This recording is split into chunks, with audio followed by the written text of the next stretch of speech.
Live from WRAL News Headquarters in Raleigh, your #1 source for local news. WRAL News, coverage you can count on.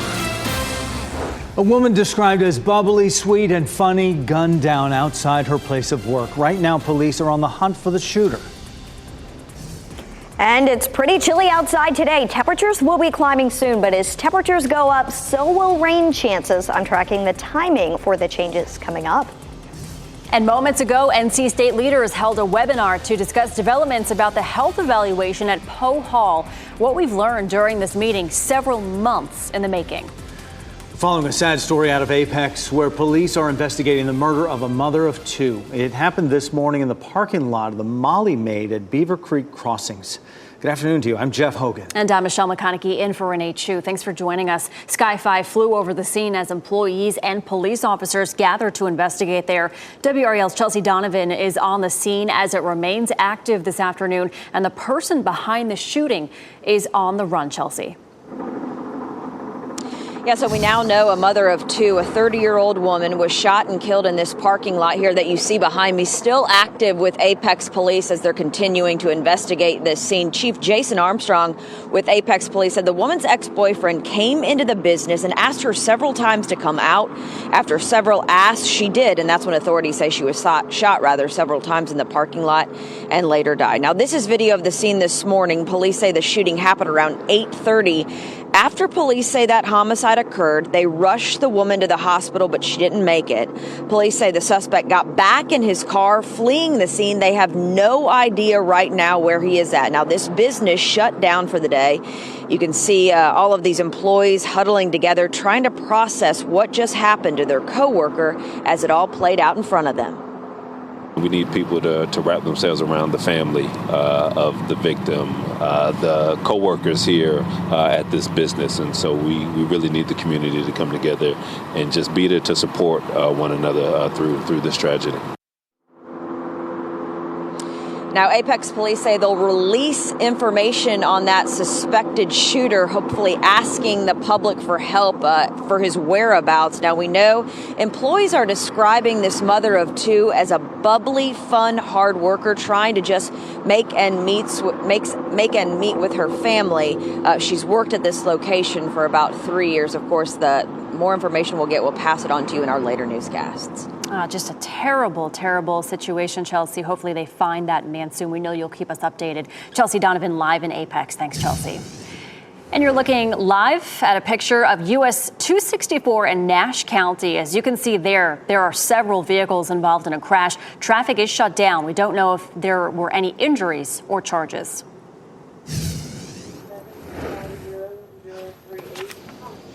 We're going to tell you right now that our afternoon temperatures, you'll notice they are much warmer than yesterday, although it's taken a little while to get there for us. Kat Campbell's over in the WRAL Severe Weather Center now. Look at a chance. They're going to take a plunge again tonight. Maybe a chance for frost, Kat? Yes, we'll have the chance for frost, but we're not looking at a threat of a freeze like we saw last night, at least the way it looks right now. Still, if you have any sensitive plants, you'll want to cover them up and protect them tonight. Could get down to 34 in Roxborough, 35 in South Hill, 38 in Raleigh, 37 for Durham, Rocky Mount, and Fayetteville. It's still going to be chilly as you are waking up tomorrow morning. And if we really zero in, nowhere are we likely to see a hard freeze or anything like that. That's up closer to Virginia and West Virginia, but all the areas in blue, mainly north of Raleigh, west and east, that's where we've got the greatest threat of a frost. Temperatures will start climbing, though, after tonight, our lows and our highs. It's only temporary because we are already tracking our next cold front. We're up to 66 tomorrow, and it's still dry, so enjoy tomorrow. Wednesday and Thursday both feature a chance for rain, and then temperatures will trend down because it's a cold front that's going to bring this chance for rain. You can see it really starting to come together already. Some thunder and lightning in East Texas from this system. It gets here Wednesday, but this is an incredibly slow-moving cold front, so we're likely to see the impacts linger into Thursday, and we could even see an area of low pressure spin up along this front, and that would bring some heavier rain our way early Thursday if that's the case, and we'll watch for a few storms in eastern North Carolina. I'll track when the rain arrives and when it could clear hour by hour coming up. And we continue to follow some breaking news out of Harnett County. Harnett County Sheriff's Office issuing an Ashanti alert. That's an alert involving an adult where that adult might be in danger. Take a look at your screen. They're looking for this woman, 22-year-old Jessie Nicole Cunias. She's 5'3", 160 pounds, blonde hair, blue eyes. She's been reported missing since very early this morning. This was breaking news when we came on the air at 4:30. Our favorite reporter, Gilbert Bays, is talking with the Harnett County Sheriff's Office to determine the status of this investigation. We're also working to find out whether or not she was abducted and how she was abducted. We're asking all these questions. As soon as we get any updated information, we'll be sure to keep you updated.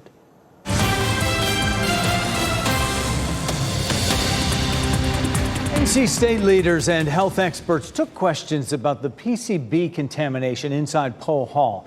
WRAL's Eric Miller listened in on that virtual Q&A. He is live with us right now with what came out of that discussion about these cancer clusters. Eric. Yeah, Jeff, PCBs, of course, the chemicals found here at Poe Hall, they have been linked to cancer. But what university administrators and doctors made clear during that webinar is that the specific chemicals found here and the specific cases of cancer in students and staff, so far, those have not been linked. Now, since Poe Hall closed 4 months ago, Five on Your Side has heard from 152 people who shared their cancer diagnoses with WRAL. During today's webinar, which included both Chancellor Randy Woodson, Provost Warwick Arden, as well as 2 outside epidemiologists, they answered written questions on Zoom. That included Dr. Zach Moore. He's the state epidemiologist with the North Carolina Department of Health and Human Services. Moore talked about how difficult it is to establish cancer clusters, particularly when you're talking about something on the scale of just a building as opposed to an entire community. Now, during this event, Woodson also took questions and concerns from the community and included addressing the fact that for now, the university will not be providing and will not reimburse students and employees who worked in Poe Hall who want to get tested for PCBs. And until we know more, each individual must make decisions about their own health in partnership with their medical providers. As a point of clarification, Campus Health, for example, does not currently offer any specific tests for PCBs. Now, the university has said that to understand the health impacts, they first have to understand the source of those PCBs and what exactly people have been exposed to. In an exclusive interview with WRAL last week, Chancellor Woodson said they do expect test results and more concrete answers in April next month. Of course, we'll be watching very closely to see what those test results reveal. Jeff? Yeah, some will find that disturbing news, what they found out from the chancellor there. We'll wait to get more information. Eric, live on campus. Thank you.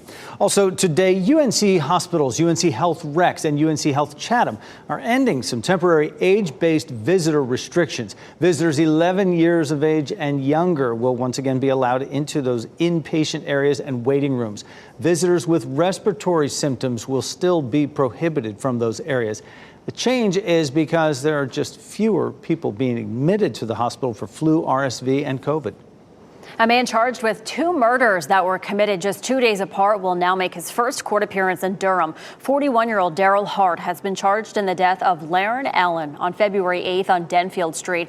Hart is also charged in the murder of Gregory Heaton on February 10th on Horton Road. He was set to appear in court today, but officials said he was not brought over from the detention center and will now appear tomorrow. Hart was taken into custody February 29th in Charlotte after leading police there on a chase. Durham police say both killings were isolated incidents. With breaking news this noon, in a pair of trials against former President Donald Trump, within the past 30 minutes, a New York court agreed to block collection of Trump's civil fraud judgment if he puts up $175 million within 10 days. Trump was facing a deadline today to secure a bond for the full $464 million judgment. Meanwhile, Trump's legal team hopes to get the charges in the hush money case dismissed or further delay the trial. The trial was scheduled to begin this month, but is now expected to start in April. This case stems from money paid to porn star Stormy Daniels to cover up an alleged affair between the two. Former Republican National Committee Chairwoman Ronna McDaniel is now calling the January 6th attack on the U.S. Capitol, quote, unacceptable. The statement comes after years of deflection. McDaniel said that she has not spoken out against the attack because she was the RNC chair. She left the position earlier this month. McDaniel also acknowledged that President Biden won the 2020 election, quote, fair and square.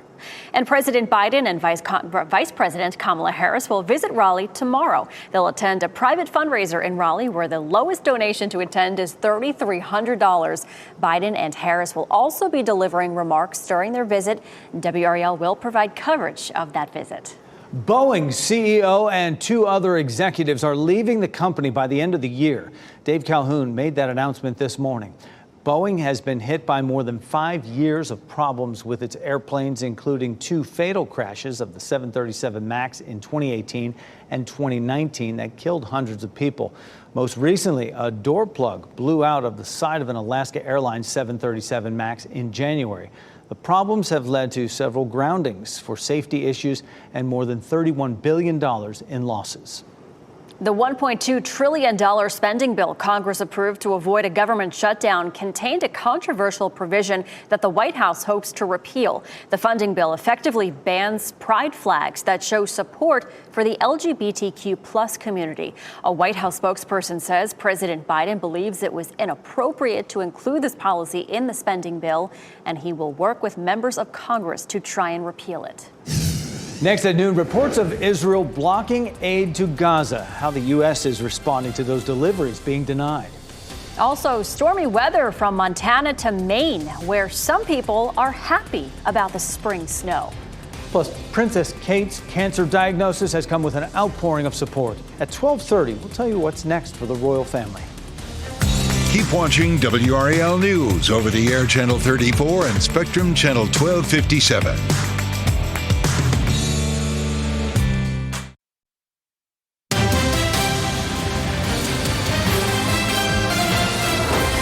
Tomorrow, the U.S. Supreme Court is set to decide access to the widely used abortion drug mifepristone. The FDA approved the drug in 2000, and it's used by millions of women worldwide.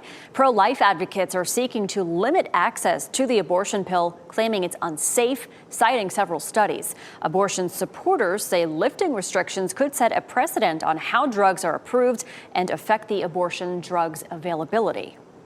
The court's mifepristone case has the potential, obviously, to upend how drug approvals function if you can challenge drug approvals years or even decades after the fact by asking judges to sort of second guess the evidence that regulators have meticulously reviewed. That sets a pretty important precedent. Mifepristone is taken with another drug to perform medication abortions, which account for more than 60% of abortions nationwide.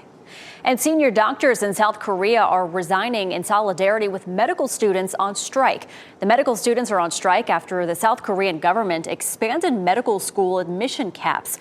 The students say their schools are not able to handle the influx of students. 12,000 of the interns and medical residents could see their licenses suspended because they refuse to end the strike. The senior doctors who have submitted their resignations say they will continue to see patients. And happening now in the WRAL Live Center, just before we came on the air, we got word that Israeli Prime Minister Benjamin Netanyahu canceled a diplomatic trip to the United States as we look live at the White House this noon hour. This decision comes after the United Nations Security Council passed a resolution calling for an immediate ceasefire in Gaza. Now, 4 resolutions have failed, including one that was proposed by the United States, but this time the United States abstained, allowing this resolution to pass. Now, this resolution is backed by 14 nations, including China and Russia, demanding an immediate ceasefire during the Islamic month of Ramadan and the release of all hostages. Netanyahu was supposed to address GOP members of Congress and others once he was here in the United States. No word on if and when this trip will be rescheduled. We'll keep you updated. Thanks, Ken. The head of the UN Palestinian Refugee Agency, known as UNRWA, says Israel is blocking it from delivering food and other aid to northern Gaza. It says it's tried several times over the past 2 months to make deliveries, but Israel has rejected them each time. Israel has accused UNRWA employees of taking part in the October 7th massacre, crossing into Israel in some cases, even taking Israeli hostages. Vice President Kamala Harris over the weekend warned that if Israel presses ahead with its plan to attack the city of Rafah in southern Gaza, the U.S. is not ruling out the possibility of consequences. 4 men charged in connection with one of the deadliest attacks in Russia's history appeared in court as Russians observed a national day of mourning. The men are accused of killing more than 130 people inside a concert hall in Moscow. ISIS has claimed responsibility, but Russian President Vladimir Putin is trying to tie this to Ukraine in this attack. Now, if convicted, the men face maximum sentences of life in prison. A significant winter storm is now moving across the northern U.S. From Montana to Maine, we're seeing heavy snowfall and what could be a record for early spring storms. Brandy Campbell is in Minneapolis, where some residents, they're happy to see the spring snow. I've lived here almost a quarter of a century, and this is the first winter I can remember like this. Folks here in Minneapolis are digging out on Monday following a massive spring storm that dumped more than half a foot of snow on the city. And they're not the only ones. Heavy snow reported from Montana to Maine, with up to 2 feet falling in some parts of New England. Winter weather advisories are now in effect in some areas, but many say they don't mind the late season storm. We've both been missing the snow because, yeah, it's been very strange not having snow, especially when it's part of the reason we moved here. But all this snow and rain is making for a messy commute. Thousands of flights were canceled or delayed on Sunday night and Monday morning. And it's not much better on the roads. Police reporting hundreds of accidents as drivers struggled with ice and snow. I got pushed and slid about 50 feet, and thankfully I got control, but I almost hit the guardrail. Another major issue, keeping the lights on. At the peak of the storm, hundreds of thousands of customers lost power, but many of those outages had been restored by Monday morning. And fans of cold weather from coast to coast say they're just trying to enjoy the snow while it lasts. It's a welcome late season event. You know, like you said, we'd like to have it sooner. We'll take it when we can get it. That was Brandy Campbell reporting there. And get this, there could be more coming. Another winter storm is developing out west and could bring more snow to the Midwest through tomorrow. And back in our state, a group of adventurous runners got together Saturday morning to summit Mount Mitchell, the highest mountain anywhere east of the Mississippi. Started off nice enough, as you see, but at the top, it was 21 degrees with the wind chill. It's an ultra marathon called the Mount Mitchell Heartbreaker. 50 miles of trails traversed throughout the day with some great organization and help from volunteers. Most of the folks were able to make it back down to the bottom safely. And 97 people finished in the allotted time. I was elated to be one of them and get off that mountain. Goodness, it's a different ecosystem up there, I tell you. It is. And, you know, it could have been worse, Jeff. Mount Mitchell has all the North Carolina weather records. It was negative 34 there once. That was the actual temperature, not the wind chill. How was the 21? So, you did okay in the 21 wind chill? So I was fine in the 21 wind chill. It wasn't too bad, but I wanted to get down. I'm impressed. I am very impressed, especially with all, you know, the distance traveled up there in that climate. Really cool. Congratulations to you, Jeff, and everybody else who made it to the bottom. There was a bunch of folks that were hardy souls out there. It's pretty wild up there. If you've never climbed to the top, you got to go. It also holds the record for the highest wind speed, 180 miles per hour. Lots of cool weather up there. And we're thankful that they have web cameras and weather stations up there, so we don't always have to trek up there to get those measurements. All right, not so bad here at home today in Durham. A bright blue sky. You know, I think Duke fans would be calling this a Duke blue sky there in Durham. Looking pretty good today, 52 degrees right now. A northeast wind around 6 miles per hour. So we don't quite have the strong wind that we did yesterday. It's settling down a bit, and we've got a little bit of a lull before our next weather system arrives. So enjoy the sunshine today. It'll be around 60 degrees as the kids are heading home on the bus this afternoon. Temperatures should keep warming up today. We'll be in the 60s by the afternoon, but we've got a cold front lining up to our west, and this is going to knock temperatures back down, not necessarily to freezing, but it will be cooler for a couple days later this week. So prepare for more roller coaster temperatures.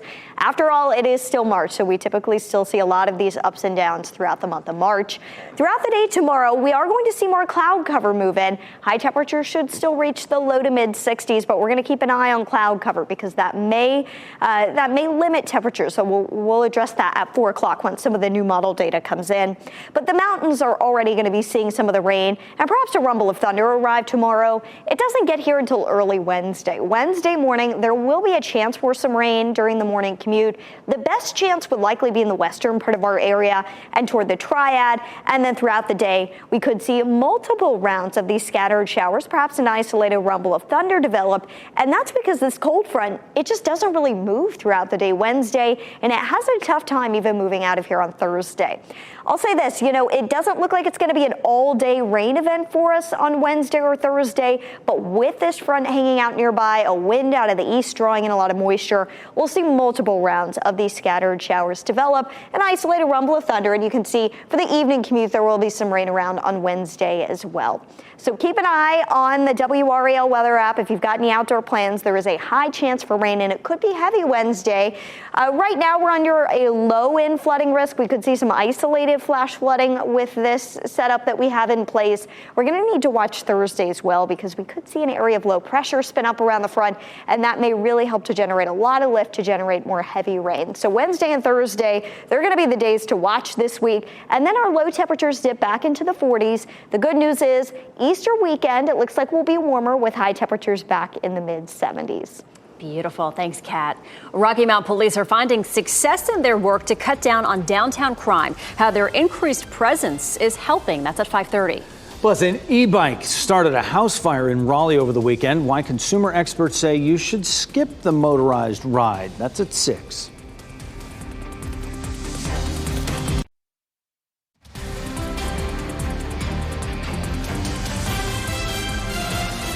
Welcome back on this beautiful Monday afternoon. You are looking live at the Azalea Gardens right here at the WRAL studios. You're watching WRAL News, available on YouTube TV and the WRAL app on your TV or streaming device. Companies are taking a new approach to luring employees back to the office. Some employers are offering housing benefits to coax workers to return on site and even attract new employees. A new survey found 47% of remote workers said they'd come back in person if housing benefits were offered. 2/3 said they'd switch companies or careers if they could access such perks. Employees who work at companies already providing housing benefits reported having higher job satisfaction. We took a deeper look at what that really means to workers, what matters to them. Here's what we found in one survey. Companies paying for commuting costs topped the list, followed by greater privacy at the office, like offices and researchers saying now might be a good time to drop the dress code. 24% of workers, about 1 in 4, said that they would be enticed to go to the office if they were able to wear whatever they wanted. Chick-fil-A says it's making a change in order to maintain providing high-quality chicken to its customers. Instead of using chickens labeled no antibiotics ever, the company will now switch to no antibiotics important to human medicine. This means that some antibiotics might be used only if the chickens and those around it become sick. There's no deadline for when the switch will be made, but the change is expected to happen during the spring. And the FAA is giving approval for a Texas drone maker to use so-called drone swarms in farming. Hylio, the drone maker, says that the drone method will cost about 1/3 of the amount compared to conventional tractors and seeding rigs. A 2-person team can fly up to 3 drones at once, covering triple the area, making it almost as fast as a traditional tractor. The drones cost about $50,000, while a tractor can range from $300,000 to $700,000. And happening now in the WRAL Live Center, we continue to follow breaking news out of Apex. We have new information in connection with the man police are looking for concerning a deadly shooting in Apex. Also, Britain's Princess Kate asks for privacy after announcing her cancer diagnosis, but will the world grant her request? And here's a look at your winning NC Education lottery numbers on your screen.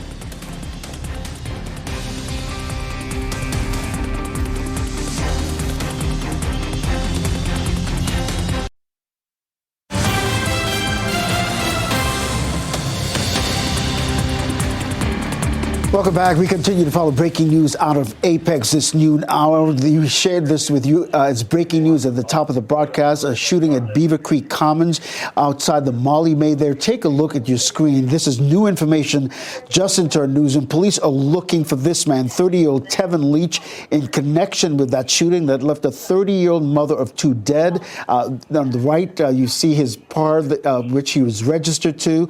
Leach was the woman's ex-boyfriend, according to police. He came to that Molly Maid location at Beaver Creek Commons, asking her to come outside several times. At first, she did not. Then eventually she came outside, and police say that's when Leach shot her. She was rushed to the hospital, but did not make it again.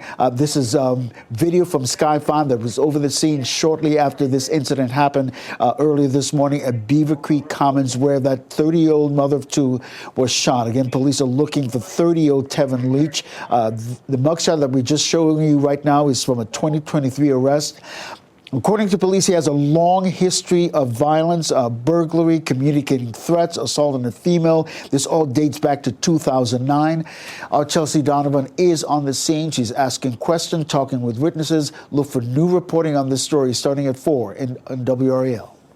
All right, thank you, Ken. Now to Princess Kate's cancer diagnosis. NBC's Molly Hunter reports on the outpouring of support following her announcement and what's next for the royal family. This morning, an outpouring of love and support for the Princess of Wales following her shocking announcement. In January, I underwent major abdominal surgery in London, and at the time, it was thought that my condition was non-cancerous. The surgery was successful. However, tests after the operation found cancer had been present. In Friday's deeply personal video message, the 42-year-old sharing she's in the early stages of preventative chemotherapy, which Kensington Palace says began in February. The palace adds Kate herself chose to write and deliver a video message instead of a written statement. I am well and getting stronger every day. And the global reaction was immediate. President Biden posting, "Jill and I join millions around the world in praying for your full recovery, Princess Kate." The British Prime Minister adding, "The Princess of Wales has the love and support of the whole country."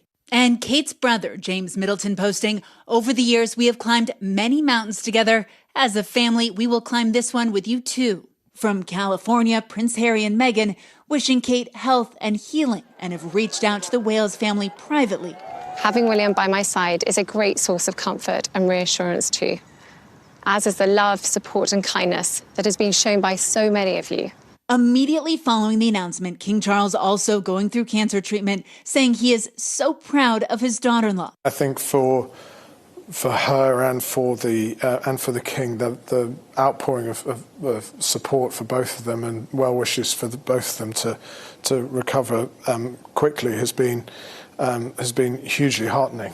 A source at Kensington Palace adds the pair had lunch on Friday before the video's release. This new experience for them both will really cement what has long been a very affectionate bond between the king and his beloved daughter-in-law. You know, they share a lot of the same interests. And now, with the kids on Easter holiday, a plea to grant her family privacy while she recovers. As a family, we now need some time, space and privacy while I complete my treatment. For now, I must focus on making a full recovery.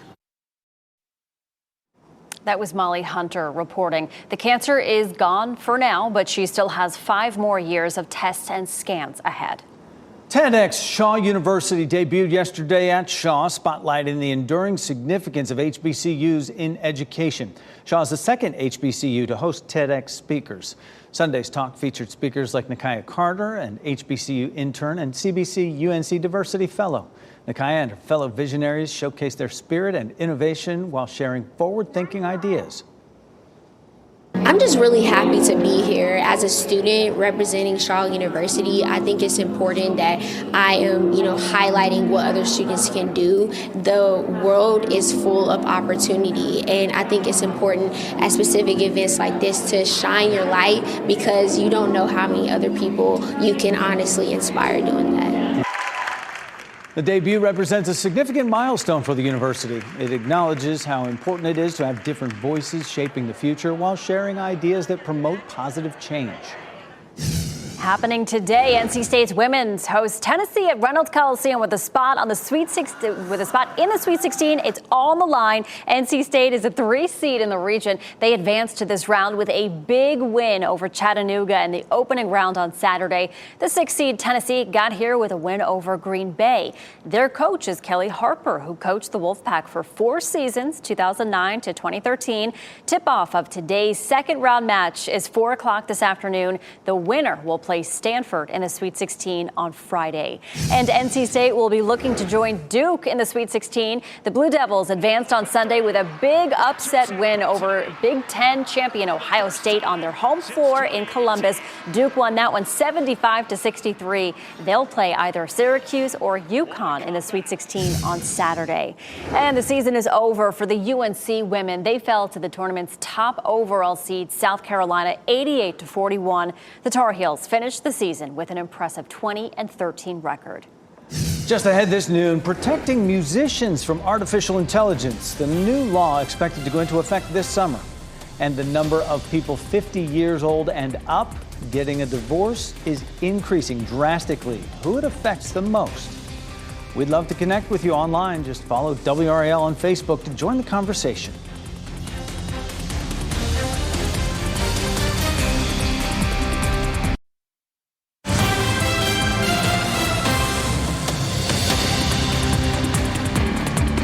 Happening now with the WRAL Live Center, updating a story we first brought you about 30 minutes ago. Well, a judge has set the criminal trial date for this criminal trial on charges that Mr. Trump hid a sex scandal.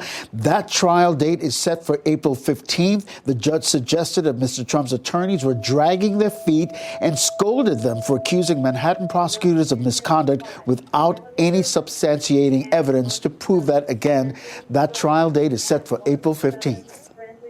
A new AI chatbot is helping young Gen Z kids with their mental health. EarKick is designed to help users navigate their anxiety by providing guided breathing exercises, ways to reframe negative thinking, and stress management tips to its users. EarKick has become a part of many therapists' approach in treatment, but the app's co-founder wants to make sure users know that it's not a replacement for therapy. Chatbots for mental health have come under scrutiny because there's limited data on whether chatbot apps actually help users. A law designed to prevent artificial intelligence from stealing the voices of musicians is expected to take effect in Tennessee this summer. The bill is officially called the Ensuing Likeness, Voice, and Image Security Act, the ELVIS Act for short. It criminalizes anyone using AI tools to replicate an artist's voice without their legal consent. Advocates hope to build momentum for nationwide deepfake protections. Gray divorce rates have gotten increasingly high, and experts say the financial impact is typically hitting women more than men. The term that describes divorce at 50 years old and above, that's gray divorce. And this type of divorce has doubled from the start of the 90s to the end of the 2010s. A woman's household income a year after a divorce typically drops between 23 and 40%. Some studies show the financial impact is less harsh on men, indicating a man's income may even rise after a divorce. And add the cost of dating to the list of things that people are feeling stressed about these days. 68% of Americans get on edge about how much a date will cost and which party should pay. Nearly half of those who were surveyed say the person who earns more should pay for the first date, and a third of respondents said it's best to go Dutch on the first date. Protocol experts say that the person who's treated on the first date may want to offer to pick up the next check if there is a second date. Well, when my boyfriend and I went on our first date, he did pay. Okay. But now, we're seriously dating. We go back and forth. If he pays for something, I'll pick up, dinner next time. I mean, that could be contentious, right? Like, who makes more? Is that what you're trying to figure out? Right, like when folks are like, the person who makes more should pay more or pick up the tab. I don't know. Yeah. It's like, a little research. That's all. Yes. That's all it takes. Right? There's a blizzard warning that continues for the Midwest after getting snow all weekend. And coming up, the dangerous winds and snow accumulating in parts of Minnesota.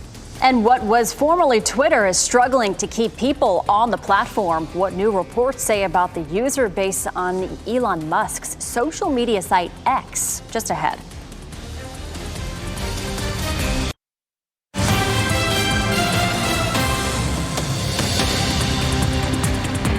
And happening now in the WRAL Live Center, a Hillsborough man is due in court court about a little more than an hour from now on child sex crimes.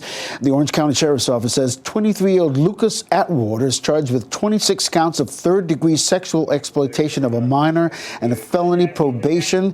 Atwater is a registered sex offender. He was arrested Friday and spent the entire weekend in the Orange County Detention Center with no bond.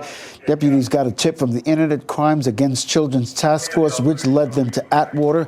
We will be monitoring that court proceeding and keep you updated.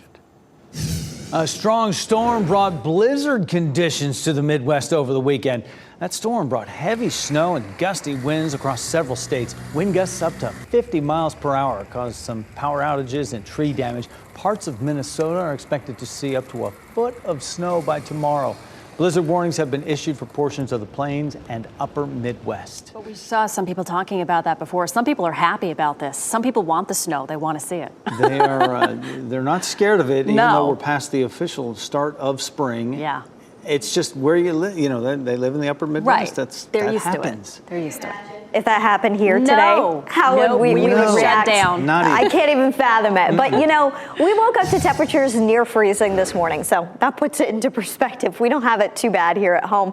It is cool, though, cooler than normal. Normal high this time of year is now in the mid-60s. We're sitting in the low 50s at this hour, 52 in Durham and Raleigh, 53 degrees in Fayetteville right now. By the evening commute, we should be back in the 60s. We'll see plenty of sunshine, dry weather for your drive home from work. But temperatures are going to be cooling back off tonight. We can't entirely rule out some frost overnight. We're not looking at a freeze threat or a widespread frost threat, but the lows fall into the mid to upper 30s. 42 is our normal low this time of year. Temperatures are going to be bouncing back overnight Wednesday and Thursday, but that's really due to all the cloud cover that we'll see and rain chances helping to keep temperatures a bit more steady. And then a cold front brings some cooler temperatures by the end of the week.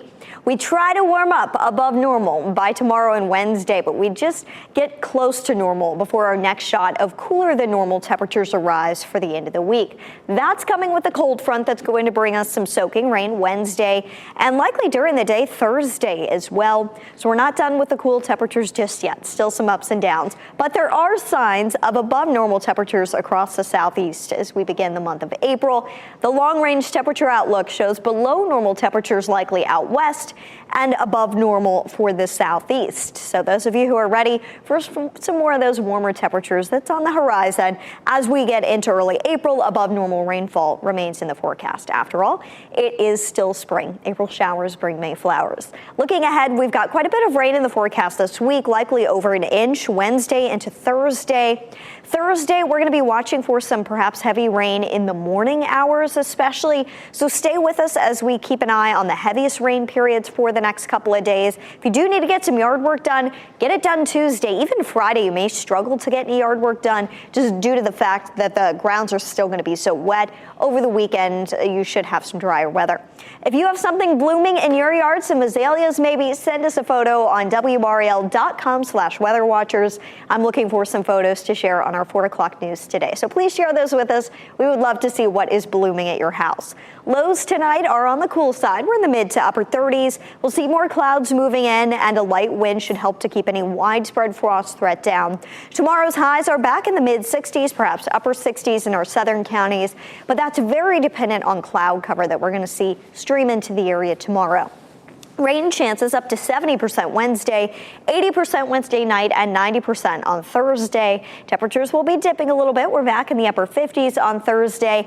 And the way it looks now, the most likely scenario for Easter weekend is that it would be pretty nice outside. But there is a cold front just to our north that's close enough that we're going to need to keep an eye on it. So we'll be watching that closely for you in the coming days here in the WRAL Severe Weather Center. All right, thanks, Kat. Kevin Hart received one of the highest honors in comedy, his emotional reaction to the award, and where you can watch the full ceremony after the break.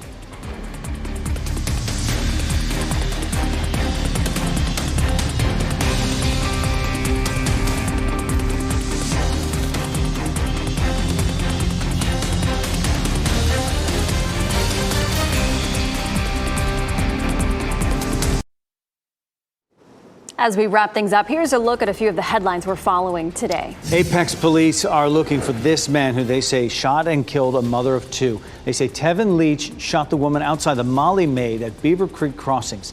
The business is closed for the day. Leach is said to be driving a beige or gold four-door sedan with tinted windows, possibly a Ford Fusion.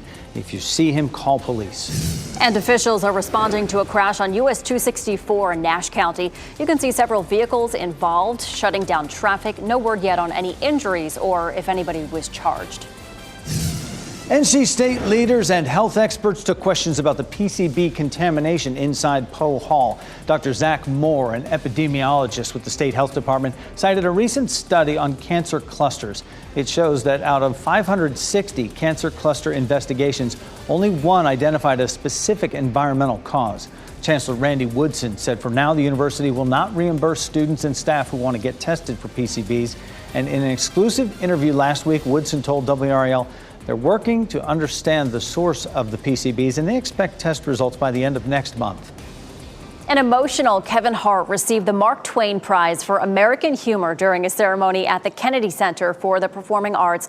The prize is given to performers who have made a lasting impact on humor and culture. The actor, comedian, and businessman began his career in his native Philadelphia, where he appeared in comedy clubs. Hart says he stuck with comedy because he enjoys lifting people's spirits. Laughter makes everything go away for a second. For that moment, you're okay. Granted, after laughter, things can reappear, but for that moment or those moments, it's a good feeling. And he makes everyone laugh, right? Past recipients include Dave Chappelle, Richard Pryor, and Jon Stewart. The awards ceremony will stream on Netflix May 11th. Adam Sandler's in that group. Yeah. Best medicine, right? Elon Musk is struggling to attract and keep users on his X social media platform. Data from a market intelligence firm shows the U.S. user base has been down or flat every month since the November 2022 purchase. Last month, X had 27 million active daily users on the app in the U.S., down 18% from the previous year. Worldwide numbers aren't looking any better, with 174 million active daily users in February, down 15% from the prior year. 40 years after the first Ghostbusters movie hit theaters, the latest film in the franchise is here with even more ghosts than ever. Ghostbusters Frozen Empire debuted with an estimated just over $45 million over the weekend, slightly more than the franchise reboot Ghostbusters Afterlife in 2021. The newest installment shows newer Ghostbusters teaming up with the originals to save New York again. Dune Part 2 remained in second place, and Kung Fu Panda 4 dropped from first to third in its third week in the theaters. Our pet of the day is always ready for some fun and laughs. Okay, look at this. Don't adjust your screen. This is Jackie Marvin, a 5-year-old male. And at first we thought there was a problem with the photo, but the volunteers over at Safe Haven for Cats informed us that no problem. This is just Jackie Marvin looking over the edge of the shelf. His delightful personality is sure to bring joy to your family. You can contact safehavenforcats.org to read profiles for Jackie Marvin and other cats who are ready for adoption. So cute. Sort of upside down. Yeah. There. Can't see it. Yeah. Right? Coming up on WRAL News at 4, as Women's History Month comes to an end, we are looking into income disparities between genders in our state. WRAL's investigative data reporter Ali Ingersoll breaks down women versus men's pay in North Carolina. NBC News Daily is coming up next on WRAL, your next local news update in 30 minutes. You can get breaking news updates anytime with our WRAL News app. Enjoy that sunshine out there. Maybe warm up. Keep watching WRAL News over the air Channel 34 and Spectrum Channel 1257.